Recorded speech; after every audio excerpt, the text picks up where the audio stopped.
This Family Life News podcast is made possible by the support of listeners like you.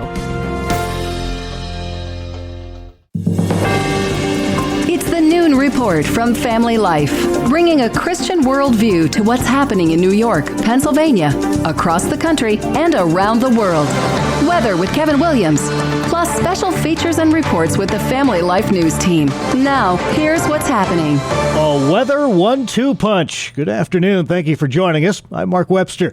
Well, first came the rains. Now here come the wind and the snow. Well, big changes are underway in our weather today following a cold frontal passage. The result, falling temperatures, wind and snow, and the prospects for some heavy snow in the snow belts over the next several days and nights. That's meteorologist Kevin Williams. His full forecast later in this newscast. Buffalo's Route 5 and a section of the Skyway closed since 6 this morning, anticipating winds that could gust over 70 miles an hour. Empty tractor trailers also banned on the PA section of I-90. And power outages are adding up fast. More than 30,000 already in the dark in New York and Pennsylvania. Dave Bertola with National Grid tells WGRZ. It's really that combination of the ice and the wind that really causes the biggest challenge for us. So it just takes time. It takes a few hours to replace a pole. It's treacherous conditions, and it takes a special kind of person to do the kind of work that we do out in the field. Patience is a key word. Our area has plenty of company dealing with rough weather right now.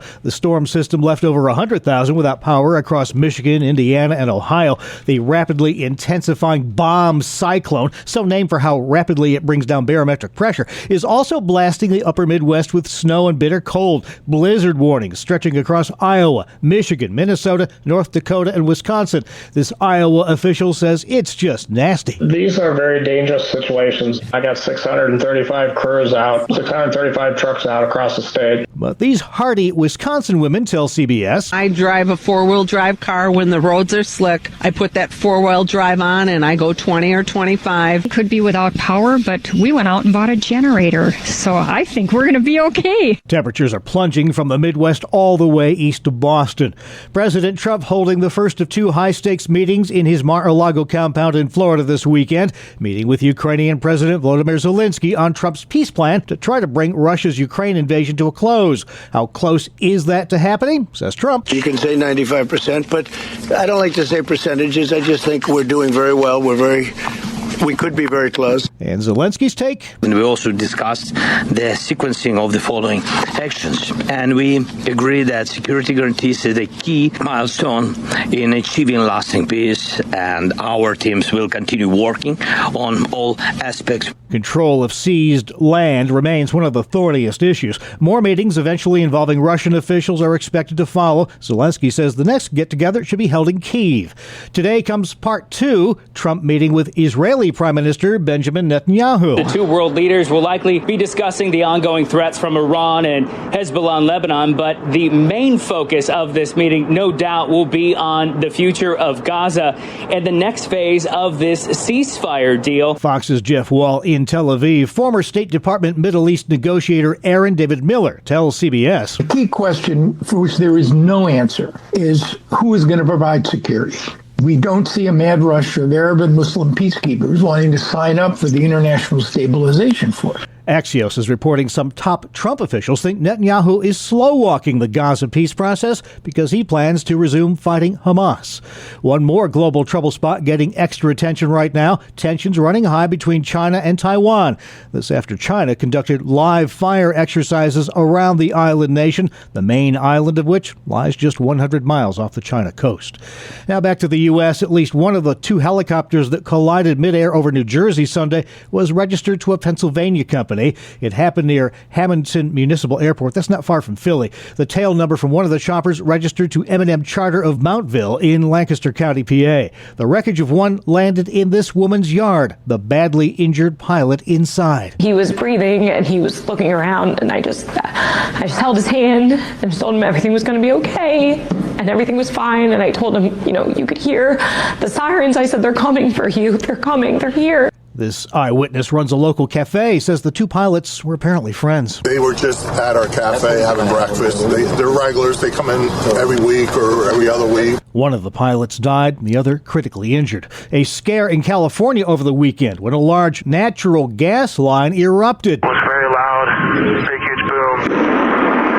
The rupture of the 600 PSI line shook homes in the LA area, shut down a major freeway for hours, forcing thousands to shelter in place due to the strong smell of gas. Despite the violent rupture, there were no injuries, no fire.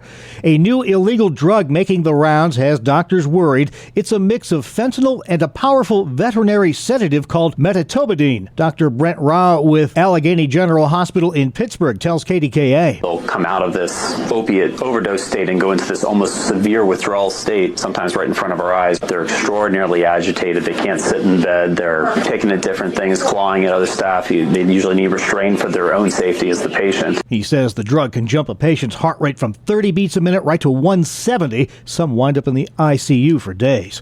The Trump administration says it's ramping up efforts to expose alleged large-scale Somali fraud in Minnesota, some of it centering on apparent shell childcare businesses. Now there's even more scrutiny following a new video that's gone viral coming from an independent journalist visiting daycare centers in the state that are receiving millions, apparently, in tax dollars with no signs of children there. Fox's Connor Hansen. Several of those suspected facilities have blacked out windows. One sign outside of what was billed as a learning center misspelled the word learning.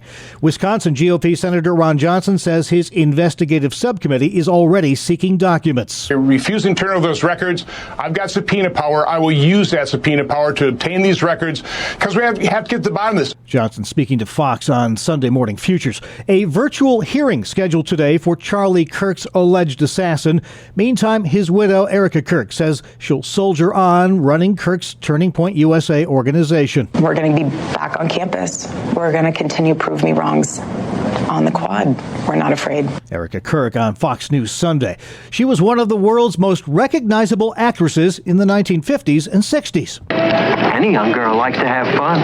Perhaps I have to live as if every day were my last one. Something powerful in me that makes me behave foolishly. French film icon Brigitte Bardot. In the 1956 film And God Created Woman, the screen legend died yesterday. The star of French cinema in the 50s and 60s became an international sex symbol, but ended her film career in 1973 to focus on animal rights and other causes. Brigitte Bardot was 91. And France has given its highest honor to a 103-year-old American veteran for his remarkable service in World War II. The French Legion of Honor, the most prestigious decoration for military and civilian achievement.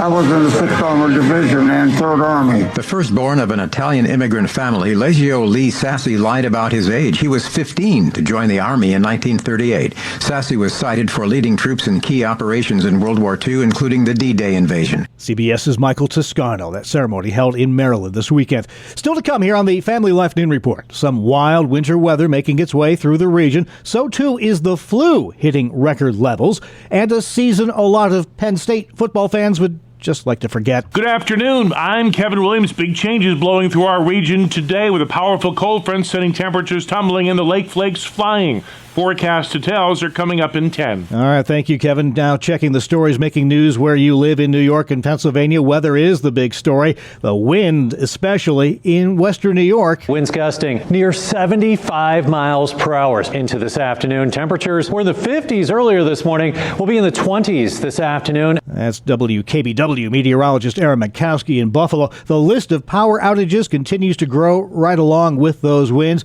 Area utilities have staged repair crews to try to keep up with the downed lines as best they can. Michael Baggerman with NYSEG and RG&E in Rochester tells WROC. Our storm response is second to none, and our crews always know to be prepared for the event of that weather. We know that this could cause downed trees. Downed trees cause more than 50% of outages across all of New York State. Monroe County Emergency Manager Tim Henry says a little storm prep goes a long way. Know where your battery flashlights are. They're fully charged and ready to go. Make sure that your phones and any of your mobile devices are fully charged. We'll check in again with meteorologist Kevin Williams later in this newscast. A somber anniversary in Buffalo this weekend.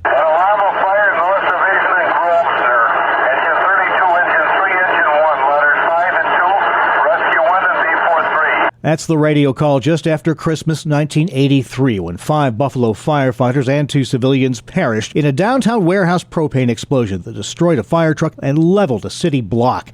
Department members gathered over the weekend for an annual remembrance of that tragedy. Fred Langdon, city fire commissioner at the time, tells WGRZ. Being on the fire department, you never know what you're going to run into. I have a hard time thinking about that. Current city firefighter Nicholas Catanzaro was just 9 months old when his father died in that explosion. We owe it to them to celebrate their lives and what they did for this city by giving their life that day. Catanzaro was recently promoted to lieutenant. No injuries reported, but a weekend fire in central New York damaged an Onondaga County landscaping company and tested area water supplies. The Saturday evening blaze at Action Topsoil decimated a large building at the Minoa Company. Village Mayor Bill Brazil tells WSYR. He's been in the community for a long time. Him and his family have had this for over 50 years. Topsoil, mulch, all that kind of stuff, whatever people need. It's been a big part of Minoa, long-time business. Sorry to see this happen. With Minoa among area communities impacted by a water main break, firefighters drew water from nearby Limestone Creek to fight those flames. No let-up in a major flu outbreak in New York State. On Friday, the state health department reported more than 71,000 cases, the most ever in a single week in the Empire State. The sufferers tell WHAM in Rochester. My head feels very full. I feel nauseous. This is horrible. It takes everything out of you, says Dr. Kelly King of Rochester Regional Health. I am seeing lots of viral illnesses, flu included, and probably seeing 18 to 20 patients a day, and probably like 4 to 5 of them are testing positive for flu. State Health Commissioner Dr. Jim McDonald says, 'tis the season. We all gathered together for the holiday season. We share our love, our joy. We also share our germs. We have a lot more flu season ahead of us right now, and the worst, is still in front of us here. State officials say the current strain is a subtype of influenza A, which can cause more severe symptoms. New York State's minimum wage is about to go up again. When the calendar rolls to 2026, the bottom hourly wage will top out at $16, the last in a series of increases over the past 13 years that's more than double the minimum wage in the Empire State. But beginning in 2027, future increases will be tied to an inflation gauge for the Northeast U.S., meaning increases won't be guaranteed and could be stopped during any year when the inflation index shows prices are falling. New York's minimum wage earners aren't the only ones expecting a bigger paycheck in the new year. Family Life's Brian Query says so is Pennsylvania Governor Josh Shapiro. Shapiro's salary is set to increase by more than $8,000 next year, bringing his annual pay to nearly $254,000 through an automatic cost of living adjustment. That would make him the highest paid governor in the country, passing New York Governor Kathy Hochul. The 3.3% raise is tied to changes in the Consumer Price Index and also applies to other top state officials. The Lieutenant Governor, Attorney General, Treasurer, Auditor General, and Cabinet Secretaries will also receive similar increases. Brian Query, Family Life News. Thank you, Brian. Gold, red, and green, a nice color combination for the Salvation Army in western Pennsylvania. The organization says an anonymous Red Kettle donation this season featured a rare gold Queen Elizabeth II coin wrapped in a green dollar bill. The valuable piece was dropped into a kettle outside of a Giant Eagle store in Washington, PA on Christmas Eve. That coin's worth about $2,500.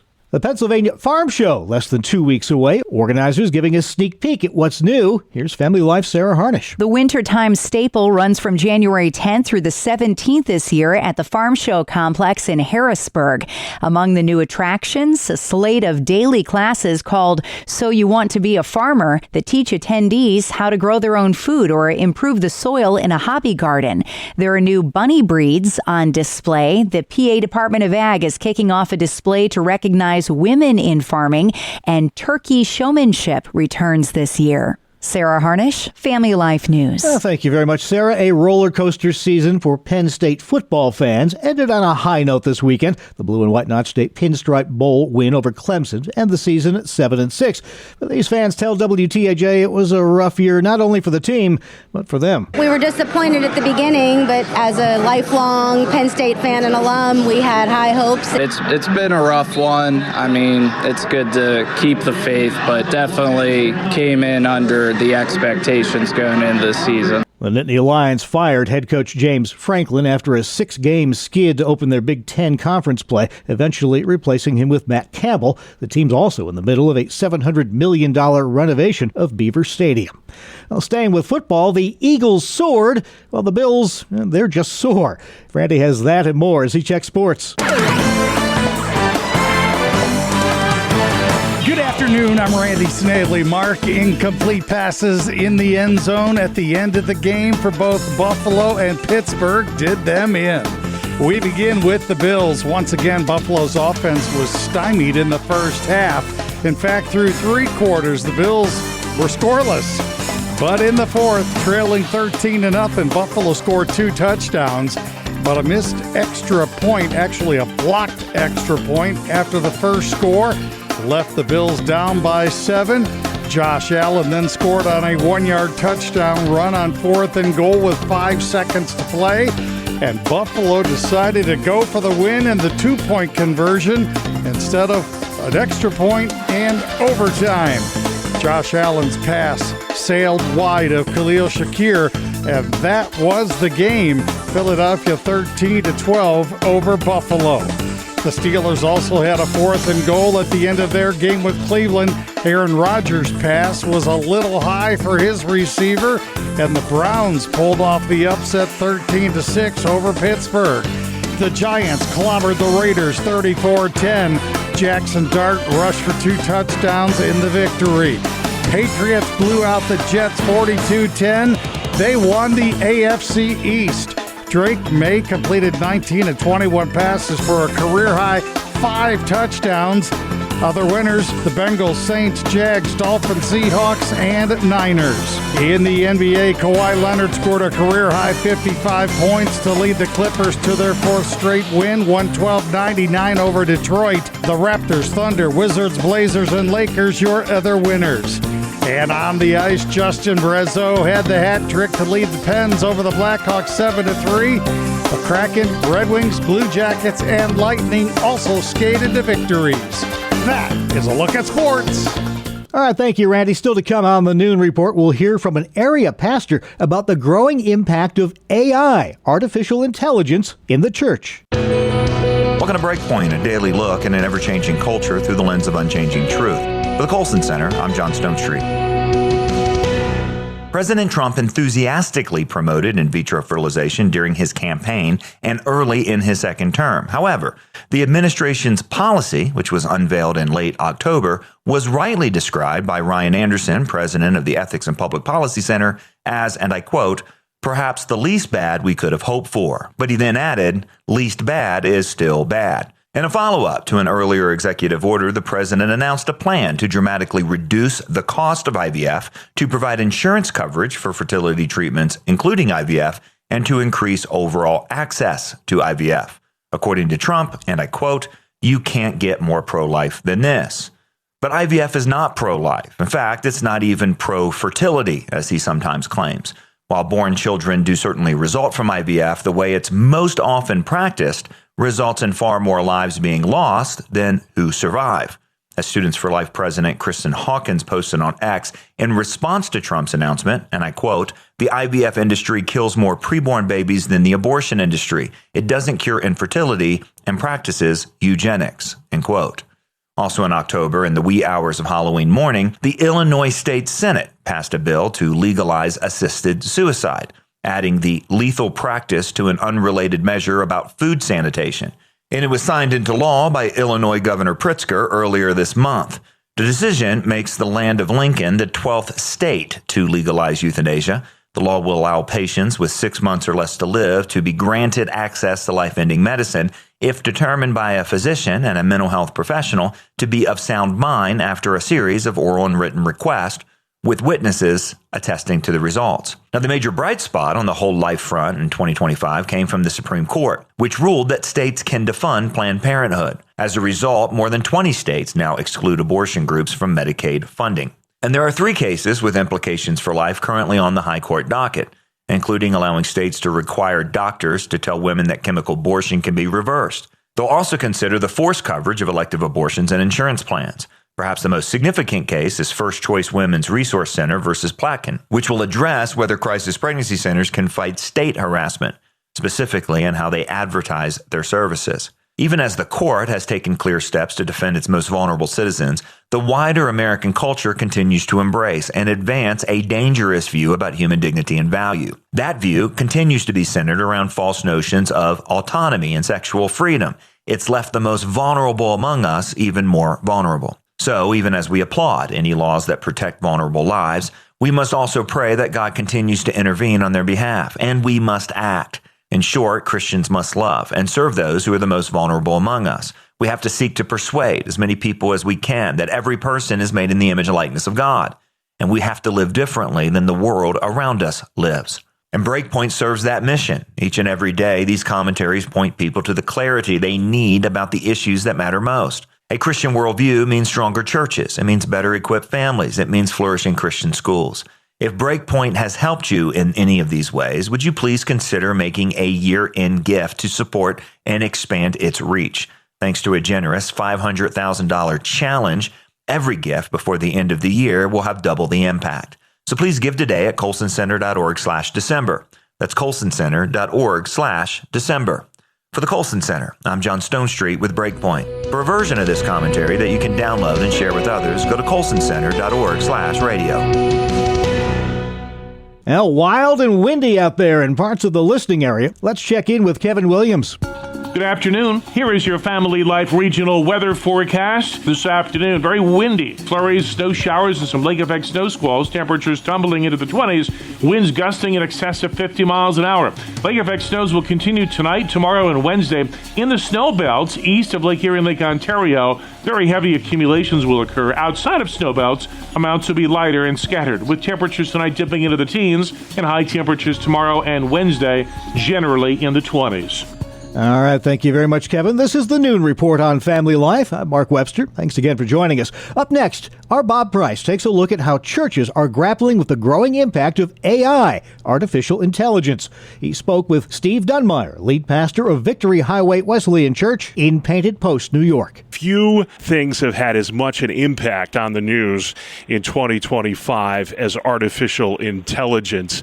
It's helping churches, too, stay relevant amid shrinking staff, empty pews, growing online audiences, but it's also raising a lot of ethical questions about who or what is guiding the flock. When you think about the influence of AI on the church, what most concerns you? Yeah, I think what most concerns me is tied to a concern I've had for a while of seeing a rise of plagiarism. There's a temptation for busy pastors and people who are public speakers in any sector to take a shortcut, and AI just provides another opportunity for a shortcut. One of my preaching professors talked about the importance of soul preaching. You're not just conveying information, but there's connection between the Holy Spirit and the congregation that kind of takes place through the preacher, and so to shortcut that is a disservice to the Lord, to the ministry, and to the congregation. So yeah, I think there are opportunities with AI to do some helpful things for us, but if it's a shortcut, if it's something that we use to cheapen the ministry or cheapen the work, that's where it's concerning to me. Yeah. 2/3 of pastors admit to using AI in their sermon prep. Not plagiarism. I use AI in my news prep, so no shame in that game. But when it comes to matters of faith, I can't think of anything more personal than faith, whether you're talking evangelism, discipleship, counseling, mentoring, just those kinds of things. Is there a real danger in utilizing artificial intelligence when you're talking about these sorts of things? Yeah, I like the way Andy Crouch has talked about it, the difference between tools and devices. If AI is a tool that extends our capacity, I don't want to dig a hole in my yard without a tool in the form of a shovel. And there's tools that we have to help us do our work more efficiently.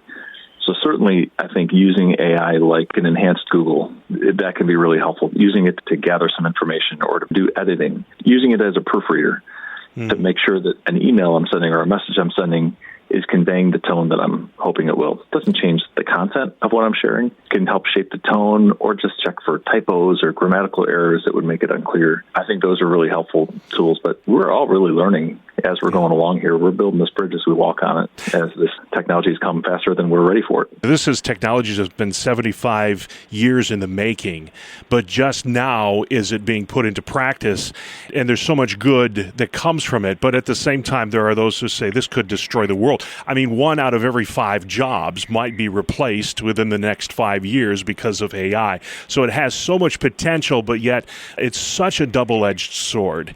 And I think of the influence that it has on children. I didn't even know what ChatGPT was till my kids started telling me about it.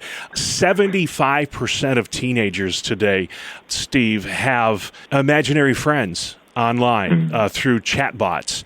What's the end game here as far as what's possible and what should be avoided? Where those red flags that we need to throw out automatically and say, don't go there? Yeah, I mean, with social media, we see the dramatic effects on mental health, especially for young ladies, for teenage girls. This is just a fact that we have established. And I think in higher education, there's some tension over making sure students aren't using AI in their assignments, and also some faculty who are saying, no, since this is such a prevalent thing, we need to make sure that we're putting the guardrails up and teaching them how to use it in a way that's productive and constructive, because it would be a disservice to not prepare them. But I think where it replaces a human touch, where does it require your voice, where does it not require your voice? And where are some ways that you can use this to save some time that can help you to do the most important things? Where some people are using it for the most important things and then robbing themselves of the joy of their work. Yeah, I loved how you said that, the human touch. I imagine I wasn't around for the invention of radio or television. They probably had similar conversations when those big inventions came about. This could be utilized for good or for evil. I had one friend tell me years ago, do you use the technology or does it use you? If it's using you, then maybe things are out of whack a little bit there. But I'm just curious as to how much does AI factor into planning a church service at Victory Highway? Is this technology that is utilized very much at your church? For me, I've only recently been dabbling in it. I think about C.S. Lewis, and he didn't like typing on a keyboard. He thought writing should be done with a pen and paper. The technology has changed, and there's new tools that are available to us. But in my own life, I've only recently begun dabbling in it, mostly using it for editing reports, where I could spend a lot of time proofreading. I find my best proofreading is done 2 seconds after I hit send on an email. And so AI can help me find grammatical errors to make sure that I'm clear in my communication. That's not super important. It doesn't have incredible spiritual weight. I'm not replacing my voice with AI, asking AI to write an email for me. And then also for some tasks, I've known some pastors who use it to develop group questions. Here's the sermon, put the sermon in the AI. Can you help me identify 5 discussion questions for a small group out of this? I think that becomes a really helpful tool. I remember I couldn't believe it years ago when I heard of drive-through Ash Wednesday services where you could, like ordering a Whopper, drive through, a priest would administer the rites and you'd be on your way without even getting out of your car. And now, Steve, we have these AI-powered apps that let you text with Jesus. It's actually called that, Text with Jesus, or Talk to the Bible. I'm just wondering, when I think of faith, we talked about that human touch and the authenticity and how personal faith is. Can anything good result from an app that allows you to text with Jesus? I imagine you get a response from a chatbot Jesus. I don't mean to sound sacrilegious here, but is this something that we need to avoid altogether? How did we get to this point, I guess is what I'm asking. I have big cautions around that. I mean, I believe the Lord can speak through a donkey as he did in the Old Testament and draw the wise men through a star in the sky. But still, that gives me great caution to say this is the Lord. You're speaking with the Lord himself. So, I think there can be an idolatry of technology or an over-reliance or a hasty adoption of it without understanding the full implications. Well, those have been some really great thoughts, Steve. I just want to close by having you make sense of this technology. It can be good or bad, but when it comes to faith, when it comes to evangelism, when it comes to outreach, when it comes to those things, deeply personal things, how do you make sense of it all as a pastor and as a human being? I mean, as a pastor leading a large church and a staff, I've utilized it to make some of my routine tasks more efficient so I can get on to the more important work. I think that's a helpful use when you're using it to be more efficient. Same way that using a laptop is more efficient than a typewriter, which is more efficient than using pen and paper. I'm hesitant to see it take over art and music. I think those are things we don't want our computers to do. We want our computers to do the routine tasks. I want my computers to wash the dishes, not to write sermons. Yeah. I think the balance I lead through is this enhancing my voice or clarifying my voice, or is it replacing my voice? And where we see it starting to replace a human voice, that's a big caution. 25 years ago, a lot of churches didn't have Wi-Fi, and now we're talking about AI impacting service planning and sermon preparation. Yeah. So it's a brave new world. All right, thank you, gentlemen. That's Steve Dunmire, lead pastor of Victory Highway Wesleyan Church in Painted Post, New York, speaking about how churches are dealing with the growing impact of AI, artificial intelligence. He spoke with our Bob Price. Any of our Family Life original news features you hear during the Noon Report can also be heard online anytime at Apple Podcasts, YouTube, Spotify, or at FamilyLife.org. Now, just ahead, if you think all corporate executives are driven by greed, well, you haven't met Graham Walker. His heartwarming story just ahead. Good afternoon. Here is your Family Life regional weather forecast. Well, big changes are underway in our weather today following a cold frontal passage. The result, falling temperatures, wind and snow, and the prospects for some heavy snow in the snow belts over the next several days and nights. For this afternoon, very windy. We'll find mainly cloudy skies, flurries, snow showers, and some lake effect snow squalls. Temperatures tumbling into the 20s. Winds gusting in excess of 50 miles an hour. Lake effect snows will continue tonight, tomorrow, and Wednesday. In the snow belts east of Lake Erie and Lake Ontario, very heavy accumulations will occur. Outside of snow belts, amounts will be lighter and scattered, with temperatures tonight dipping into the teens and high temperatures tomorrow and Wednesday, generally in the 20s. All right, thank you, Kevin. Finally at noon, Graham Walker recently sold his 43-year-old Louisiana company, Fiberbond, for $1.7 billion.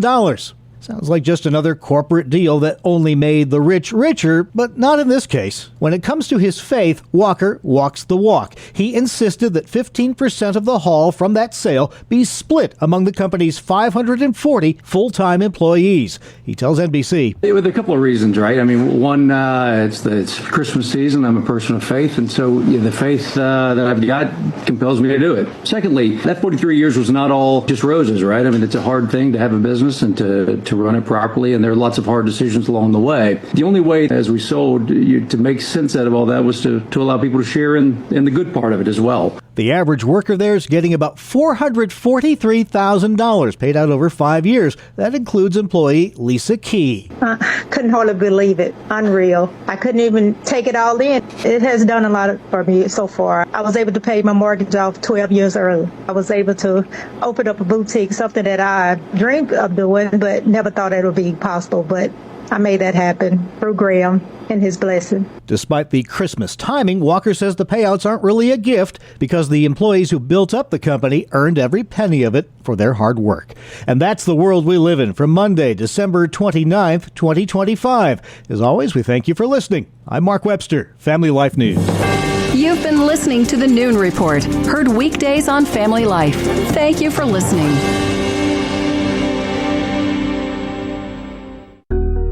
Thank you for listening to this Family Life News podcast. If you've been encouraged by what you've heard, please share it with others and click the subscribe button to automatically receive future episodes. Family Life is a listener-supported ministry. Podcasts like this are made possible by your financial partnership. Find out more at familylife.org.